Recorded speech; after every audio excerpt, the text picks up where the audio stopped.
Vice nangulelat kay Kim.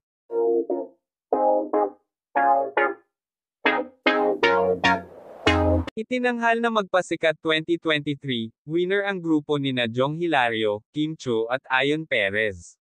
Nagtatalon sa tuwa ang Chinite Princess nang i-anunsyo ang Grand Champion. Sa kanilang production number, hindi lang sila nagbahagi ng aral hinggil sa tamang paggamit ng cellphone kundi pati nagpakitang gilas ng kanilang mga talento sa pagsasayaw at pagpe-perform. Naging highlight din ng kanilang performance ang kanilang buwis buhay stint nila via wall climbing. Second place naman ang nakopo ng grupo nina Ann Curtis, OJ Alcacid at Ryan Bang. Nasungkit naman nina Vong Navarro, Teddy Corpus at Jogs Hugueta ang pangatlong pwesto. Nangulelat naman ang Team Vice Jackie Sin at Karil Amy MC Lassie.